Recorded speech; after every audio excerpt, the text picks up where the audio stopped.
R K Narayan ਦੀ ਕਹਾਣੀ ਇੱਛਾ ਤੇ ਗੁਲਾਮ। ਘਰ 'ਚ ਕੋਈ ਵੀ ਉਹਦਾ ਨਾਂ ਨਹੀਂ ਜਾਣਦਾ ਸੀ। ਕੋਈ ਇਹ ਵੀ ਨਹੀਂ ਸੋਚ ਸਕਦਾ ਕਿ ਆਇਆ ਤੋਂ ਇਲਾਵਾ ਵੀ ਉਹਦਾ ਕੋਈ ਹੋਰ ਨਾਂ ਹੋ ਸਕਦਾ ਸੀ। ਬੱਚਿਆਂ 'ਚ ਕੋਈ ਵੀ ਨਹੀਂ ਜਾਣਦਾ ਸੀ ਕਿ ਪਰਿਵਾਰ 'ਚੋਂ ਕਦੋਂ ਆਈ। ਜਦੋਂ ਆਈ ਸੀ ਤਦ ਸਭ ਤੋਂ ਵੱਡਾ ਬੱਚਾ 6 ਮਹੀਨੇ ਦਾ ਸੀ। ਹੁਣ ਉਹ 17 ਸਾਲ ਦਾ ਹੋ ਗਿਆ ਅਤੇ ਕਾਲਜ 'ਚ ਪੜ੍ਹਦਾ ਸੀ।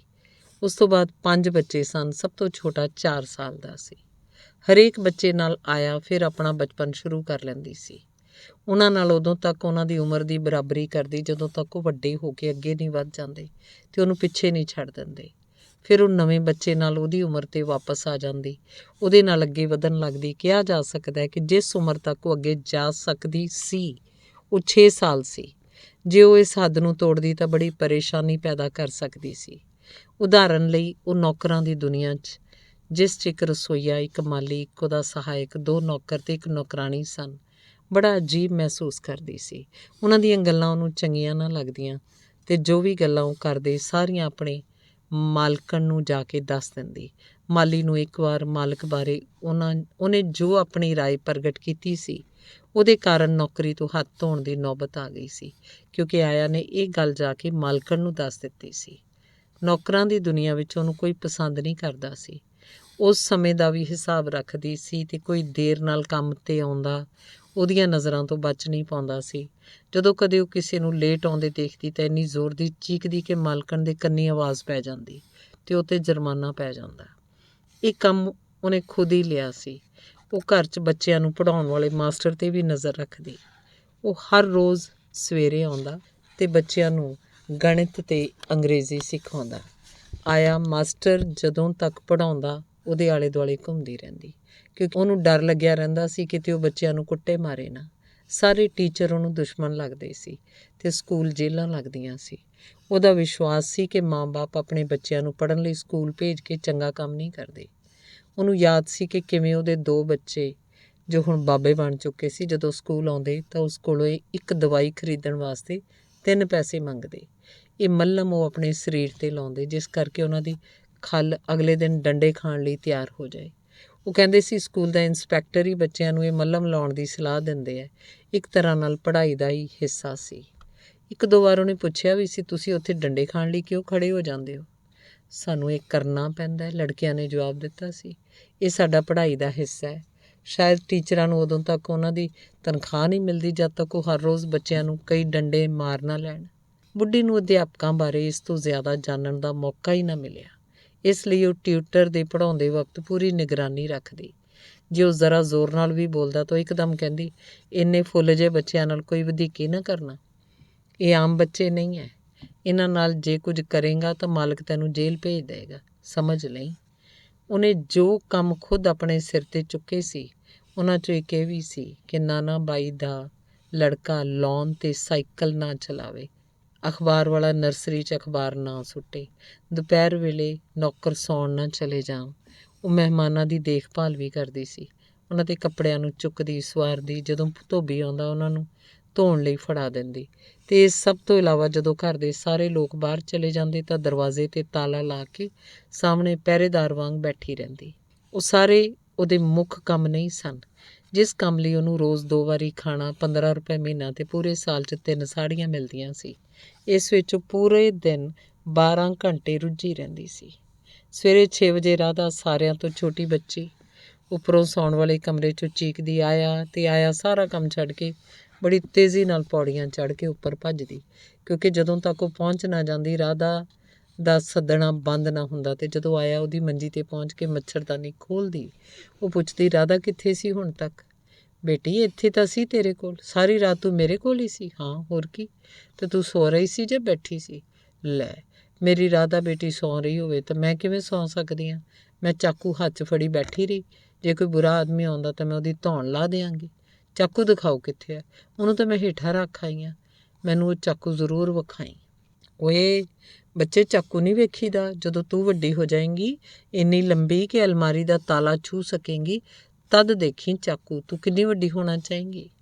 ਇੰਨੀ ਕਿ ਅਲਮਾਰੀ ਤੱਕ ਪਹੁੰਚ ਸਕਾਂ, ਤਦ ਮੈਂ ਖੁਦ ਬਿਸਕਿਟ ਲੈ ਸਕਾਂਗੀ, ਠੀਕ ਹੈ ਨਾ? ਬਿਲਕੁਲ ਠੀਕ ਹੈ, ਪਰ ਜੇ ਤੂੰ ਸਵੇਰੇ ਦੇਰ ਤੱਕ ਸੌਂਦੀ ਰਹੇਂਗੀ ਤਾਂ ਲੰਬੀ ਨਹੀਂ ਹੋਏਂਗੀ। ਜਲਦੀ ਉੱਠੋ, ਹੱਥ ਮੂੰਹ ਧੋ ਕੇ ਦੁੱਧ ਪੀਓ, ਤਾਂ ਦੇਖੀ ਕਿੰਨੀ ਜਲਦੀ ਵੱਡੀ ਹੁੰਦੀ। 3 ਦਿਨ ਪਹਿਲਾਂ ਤੂੰ ਕਿੰਨੀ ਵੱਡੀ ਹੋ ਗਈ ਸੀ, ਕਿਉਂਕਿ ਮੈਨੂੰ ਬੁਲਾਏ ਬਿਨਾਂ ਤੂੰ ਜਾਗ ਕੇ ਤਿਆਰ ਹੋ ਗਈ ਸੀ। ਦੁੱਧ ਦਾ ਗਲਾਸ ਪੀ ਕੇ ਉਹ ਬਗੀਚੇ ਵੱਲ ਭੱਜ ਜਾਂਦੀ। ਆਇਆ ਨੂੰ ਕਹਿੰਦੀ, ਹੁਣ ਟ੍ਰੇਨ ਖੇਡੀਏ। ਰਾਧਾ ਇੱਕ ਗੁੱਡੀ ਦੇ 3 ਪਹੀਆਂ ਵਾਲੀ ਗੱਡੀ ਕੱਢਦੀ। ਰਾਧਾ ਗੁੱਡੀ ਨੂੰ ਛਾਤੀ ਨਾਲ ਲਾਈ ਗੱਡੀ 'ਤੇ ਬੈਠਦੀ। ਆਇਆ ਬਿਲਕੁਲ ਦੂਰੀ ਹੋ ਕੇ ਪਿੱਛੋਂ ਗੱਡੀ ਨੂੰ ਧੱਕਦੀ।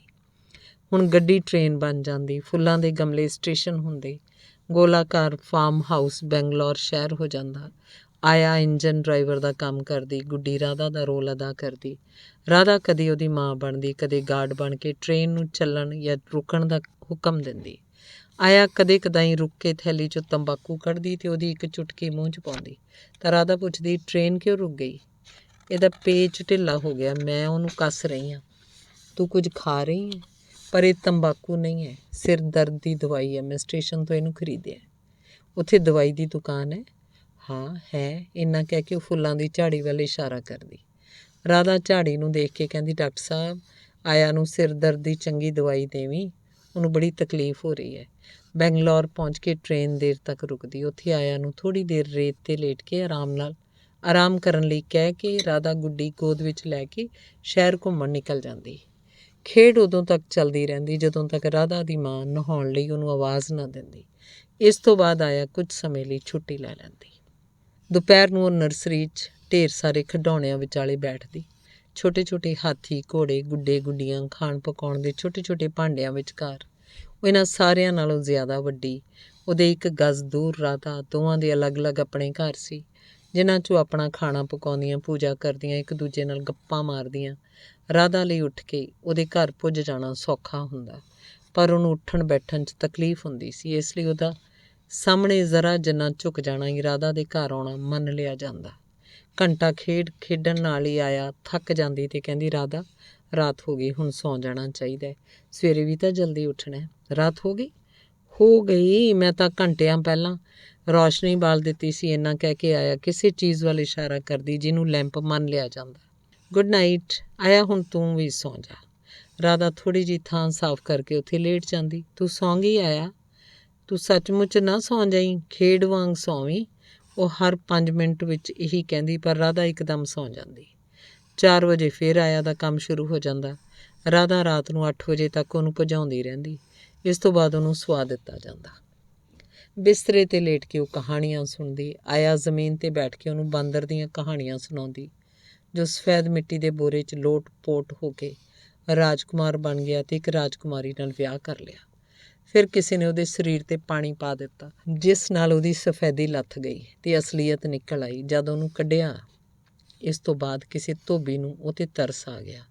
ਉਹਨੇ ਬਾਂਦਰ ਨੂੰ ਨੁਹਾ ਕੇ, ਰੰਗ ਮਲ ਕੇ, ਵਧੀਆ ਪ੍ਰੈਸ ਕੱਪੜੇ ਪਵਾ ਕੇ ਫਿਰ ਰਾਜਕੁਮਾਰ ਬਣਾ ਦਿੱਤਾ ਅਤੇ ਰਾਜਕੁਮਾਰੀ ਫਿਰ ਉਹਦੇ ਨਾਲ ਰਹਿਣ ਲੱਗੀ। ਜਦੋਂ ਕਹਾਣੀ ਖਤਮ ਹੋ ਗਈ, ਰਾਧਾ ਨੇ ਕਿਹਾ, ਮੈਨੂੰ ਨੀਂਦ ਨਹੀਂ ਆ ਰਹੀ, ਕੁਝ ਖੇਡੀਏ? ਇਸ 'ਤੇ ਆਇਆ ਨੇ ਕਿਹਾ, ਹੁਣ ਮੈਂ ਬੁੱਢੇ ਨੂੰ ਬੁਲਾਉਂਦੀ ਹਾਂ। ਬੁੱਢੇ ਦੇ ਨਾਂ ਦਾ ਇੱਕਦਮ ਅਸਰ ਹੁੰਦਾ, ਜੋ ਸਦਾ ਤੋਂ ਬੱਚਿਆਂ 'ਤੇ ਹੁੰਦਾ ਆਇਆ। ਉਹ ਘਰ ਦੇ ਮੈਦਾਨ 'ਚ ਕੁੱਤੇ ਲਈ ਬਣੇ ਘਰ 'ਚ ਰਹਿੰਦਾ ਮੰਨਿਆ ਗਿਆ। ਉਹ ਸਦਾ ਆਇਆ ਨੂੰ ਆਵਾਜ਼ ਮਾਰਦਾ ਰਹਿੰਦਾ ਅਤੇ ਦਰਵਾਜ਼ਾ ਤੋੜ ਕੇ ਅੰਦਰ ਵੜ ਜਾਂਦਾ ਅਤੇ ਉਹਨੂੰ ਚੁੱਕ ਕੇ ਲੈ ਜਾਂਦਾ। ਆਇਆ ਸਦਾ ਸਖਤ ਸ਼ਬਦਾਂ 'ਚ ਉਹਦੀ ਗੱਲ ਕਰਦੀ, ਮੈਂ ਕੁੱਟ-ਕੁੱਟ ਕੇ ਉਹਦਾ ਭੜਥਾ ਬਣਾ ਦਿਆਂਗੀ। ਬੜਾ ਖਤਰਨਾਕ ਹੈ, ਬਾਂਦਰ ਵਾਂਗ, ਮੈਨੂੰ ਬਿਲਕੁਲ ਚੈਨ ਨਹੀਂ ਲੈਣ ਦਿੰਦਾ। ਤੂੰ ਸੌਵੇਂਗੀ ਨਹੀਂ ਤਾਂ ਮੈਂ ਕਿਵੇਂ ਉਹਨੂੰ ਭਜਾਵਾਂਗੀ? 3 ਮਹੀਨਿਆਂ 'ਚ ਇੱਕ ਦਿਨ ਆਇਆ ਆਪਣੇ ਵਾਲਾਂ ਨੂੰ ਤੇਲ ਲਾਉਂਦੀ, ਕੰਘੀ ਕਰਦੀ, ਸਾਫ਼ ਸੁਥਰੀ ਸਾੜੀ ਪਾਉਂਦੀ, ਸਾਰਿਆਂ ਨੂੰ ਨਮਸਕਾਰ ਕਰਦੀ ਅਤੇ ਸਾਈਦਾ ਭੇਟ ਜਾਂਦੀ। ਇੱਥੇ ਉਹਦਾ ਘਰ ਸੀ। ਇੰਨੀ ਦੂਰ ਉਹਦੇ ਘਰ ਹੋਣ ਦਾ ਸਬੂਤ ਹਰ ਮਹੀਨੇ ਦੇ ਪਹਿਲੇ ਹਫ਼ਤੇ ਮਿਲਦਾ, ਜਦੋਂ 2 ਗੁੰਡੇ-ਨੁਮਾ ਆਦਮੀ ਬੰਗਲੇ ਦੇ ਪਿੱਛੇ ਖਾਲੀ ਪਏ ਮੈਦਾਨ 'ਚ ਉਹਨੂੰ ਮਿਲਣ ਆਉਂਦੇ। ਇਹਨਾਂ ਨੂੰ ਆਇਆ ਸਾਈਦਾ ਭੇਟ ਦੇ ਡਾਕੂ ਕਹਿੰਦੀ ਸੀ। ਉਹਦੀ ਮਾਲਕਣ ਕਦੇ ਕਦਾਈ ਪੁੱਛਦੀ, ਤੂੰ ਇਹਨਾਂ ਨੂੰ ਇੰਨੀ ਹੱਲਾਸ਼ੇਰੀ ਕਿਉਂ ਦਿੰਦੀ ਹੈ? ਕੀ ਕਰਾਂ ਮਾਲਕਣ, ਇਹ ਇਹਨਾਂ ਨੂੰ 9 ਮਹੀਨੇ ਢਿੱਡ 'ਚ ਰੱਖਣ ਦੀ ਸਜ਼ਾ ਭੁਗਤ ਰਹੀਆਂ। ਹਰ ਮਹੀਨੇ ਦੀ ਆਪਣੀ ਤਨਖਾਹ ਉਹਨਾਂ ਦੋਵਾਂ ਵਿੱਚ ਵੰਡ ਦਿੰਦੀ ਸੀ। ਉਹ ਇੰਨੀ ਬੁੱਢੀ, ਬਿਮਾਰ ਅਤੇ ਲਾਚਾਰ ਹੋ ਰਹੀ ਸੀ ਕਿ ਲੋਕ ਹੈਰਾਨ ਹੁੰਦੇ ਉਹ ਕਿਵੇਂ ਬੱਸਾਂ 'ਚ ਚੜ੍ਹਦੀ ਉਤਰਦੀ ਅਤੇ ਕਿਵੇਂ ਘੁੰਮ ਫਿਰ ਕੇ ਵਾਪਸ ਆਉਂਦੀ ਹੈ। ਪਰ ਸ਼ਾਮ ਨੂੰ ਵੀ ਉਹ ਵਾਪਸ ਵੀ ਆ ਜਾਂਦੀ ਅਤੇ ਰਾਧਾ ਲਈ ਗੁਪਤ ਰੂਪ ਨਾਲ ਪਿਪਰਾਮਿੰਟ ਦੀਆਂ ਗੋਲੀਆਂ ਦੀ ਇੱਕ ਪੁੜੀ ਲਿਆਉਂਦੀ ਸੀ। ਗੁਪਤ ਰੂਪ ਵਿੱਚ ਇਸ ਲਈ ਕਿਉਂਕਿ ਉਹਨੂੰ ਅਕਸਰ ਹਿਦਾਇਤ ਦਿੱਤੀ ਜਾਂਦੀ ਕਿ ਬੱਚਿਆਂ ਨੂੰ ਕੋਈ ਗੰਦੀ ਮੰਦੀ ਚੀਜ਼ ਖਾਣ ਨੂੰ ਨਾ ਦਿੱਤੀ ਜਾਏ। ਇੱਕ ਦਿਨ ਉਹ ਸਾਈ ਦਾ ਪੇਟ ਗਈ ਪਰ ਸ਼ਾਮ ਨੂੰ ਵਾਪਸ ਨਾ ਪਰਤੀ। ਰਾਧਾ ਛੱਜੇ 'ਤੇ ਖੜੀ ਉਹਨੂੰ ਉਡੀਕਦੀ ਰਹੀ। ਦੂਜੇ ਦਿਨ ਵੀ ਉਹ ਨਾ ਮੁੜੀ। ਰਾਧਾ ਨੇ ਰੋਣਾ ਸ਼ੁਰੂ ਕੀਤਾ। ਉਹਦੀ ਮਾਂ ਤੇ ਘਰ ਦੇ ਬਾਕੀ ਲੋਕ ਵੀ ਬੜੇ ਪਰੇਸ਼ਾਨ ਹੋਏ। ਕਹਿਣ ਲੱਗੇ ਉਹ ਕਿਤੇ ਡਿੱਗ ਗਈ ਤੇ ਮਰ ਗਈ ਹੈ। ਬੜੀ ਬੇਵਕੂਫ ਹੈ ਨਾ। ਹੈਰਾਨੀ ਇਹੀ ਹੈ ਕਿ ਇਹ ਤੋਂ ਪਹਿਲਾਂ ਇਹ ਕਿਉਂ ਨਾ ਹੋਇਆ। ਜਾਂ ਉਹਨੇ ਅਚਾਨਕ ਲੰਬੀ ਛੁੱਟੀ ਕਰਨ ਦਾ ਇਰਾਦਾ ਕਰ ਲਿਆ ਹੋਏਗਾ। ਉਹਨੂੰ ਕੱਢ ਦਿਆਂਗੇ, ਉਹਦੇ ਬਿਨਾਂ ਵੀ ਕੰਮ ਚੱਲਦਾ ਰਹੇਗਾ। ਪੁਰਾਣੇ ਨੌਕਰ ਖੁਦ ਨੂੰ ਜ਼ਿਆਦਾ ਹੀ ਸਮਝਣ ਲੱਗਦੇ ਹੈ। ਇਹਨਾਂ ਨੂੰ ਸਬਕ ਸਿਖਾਇਆ ਹੀ ਜਾਣਾ ਚਾਹੀਦਾ ਹੈ। 3 ਦਿਨ ਬਾਅਦ ਆਇਆ ਘਰ ਦੀ ਮਾਲਕਣ ਦੇ ਸਾਹਮਣੇ ਆ ਕੇ ਖੜੀ ਹੋ ਗਈ। ਨਮਸਕਾਰ ਕੀਤਾ। ਮਾਲਕਣ ਉਹਨੂੰ ਦੇਖ ਕੇ ਅੱਧੀ ਖੁਸ਼ ਅੱਧੀ ਨਾਰਾਜ਼ ਹੋਣ ਲੱਗੀ। ਹੁਣ ਤੈਨੂੰ ਫਿਰ ਕਦੇ ਛੁੱਟੀ ਨਹੀਂ ਮਿਲੇਗੀ। ਜਾਂ ਤੂੰ ਸਦਾ ਲਈ ਚਲੀ ਜਾ। ਤੂੰ ਸਮੇਂ 'ਤੇ ਕਿਉਂ ਨਹੀਂ ਪਰਤੀ। ਆਇਆ ਜ਼ੋਰ ਨਾਲ ਹੱਸਣ ਲੱਗੀ। ਉਹਦਾ ਕਾਲਾ ਚਿਹਰਾ ਲਾਲ ਪੈ ਗਿਆ। ਅੱਖਾਂ 'ਚ ਚਮਕ ਆ ਗਈ। ਬੇਵਕੂਫ, ਹੱਸ ਕਿਉਂ ਰਹੀ ਹੈ? ਇਹੋ ਜਿਹੀ ਕਿਹੜੀ ਗੱਲ ਹੋ ਗਈ? ਆਇਆ ਨੇ ਚਿਹਰਾ ਸਾੜੀ ਨਾਲ ਢੱਕ ਲਿਆ। ਕਹਿਣ ਲੱਗੀ ਉਹ ਆ ਗਿਆ ਹੈ। ਇੰਨਾ ਕਹਿ ਕੇ ਉਹ ਫਿਰ ਖਿੜਖਿੜਾਉਣ ਲੱਗੀ। ਕੌਣ ਆ ਗਿਆ? ਮੇਰਾ ਬੁੱਢਾ। ਇਹ ਸ਼ਬਦ ਸੁਣਦਿਆਂ ਰਾਧਾ ਨੇ ਜੋ ਆ ਕੇ ਉਹਦੇ ਨਾਲ ਚੰਬੜ ਗਈ ਸੀ ਉਹਨੂੰ ਛੱਡ ਦਿੱਤਾ ਤੇ ਡਰ ਕੇ ਰਸੋਈ 'ਚ ਵੜ ਕੇ ਦਰਵਾਜ਼ਾ ਬੰਦ ਕਰ ਲਿਆ। ਉਫ, ਕੌਣ ਬੁੱਢਾ? ਮਾਲਕਣ ਨੇ ਫਿਰ ਪੁੱਛਿਆ। ਮੈਂ ਉਹਦਾ ਨਾਂ ਨਹੀਂ ਲੈ ਸਕਦੀ, ਆਇਆ ਨੇ ਸ਼ਰਮਾਉਂਦਿਆਂ ਕਿਹਾ। ਤੇਰਾ ਪਤੀ? ਹਾਂ। ਇੰਨਾ ਕਹਿ ਕੇ ਆਇਆ ਘਬਰਾ ਗਈ। ਉਹ ਚਾਹੁੰਦਾ ਹੈ ਕਿ ਮੈਂ ਉਹਦੀ ਦੇਖਭਾਲ ਕਰਾਂ ਤੇ ਪਕਾ ਕੇ ਖਵਾਵਾਂ। ਜਦੋਂ ਮੈਂ ਘਰ ਗਈ ਤਾਂ ਉੱਥੇ ਹੀ ਸੀ। ਇੰਜ ਬੈਠਾ ਸੀ ਜਿਵੇਂ ਕਦੇ ਘਰ ਛੱਡ ਕੇ ਗਿਆ ਹੀ ਨਾ ਹੋਵੇ। ਪਹਿਲਾਂ ਤਾਂ ਮਾਲਕਣ ਮੈਂ ਇੱਕਦਮ ਡਰ ਗਈ। ਇਹ ਬਾਹਰ ਬਗੀਚੇ 'ਚ ਬੈਠਾ ਸੀ ਤੇ ਮਾਲਕਣ ਤੁਸੀਂ ਉਸ ਨਾਲ ਗੱਲ ਨਹੀਂ ਕਰੋਗੇ? ਮਾਲਕਣ ਉੱਠ ਕੇ ਬਾਹਰ ਗਈ। ਦੇਖਿਆ ਕਿ ਰਸਤੇ 'ਚ ਕਾਫੀ ਬੁੱਢਾ ਆਦਮੀ ਖੜਾ ਹੈ। ਮਾਲਕਣ ਨੂੰ ਸਲਾਮ ਕਰ। ਬੇਵਕੂਫਾਂ ਵਾਂਗ ਅੱਖਾਂ ਨਾ ਝਮਕ, ਆਇਆ ਨੇ ਡਾਂਟ ਕੇ ਕਿਹਾ।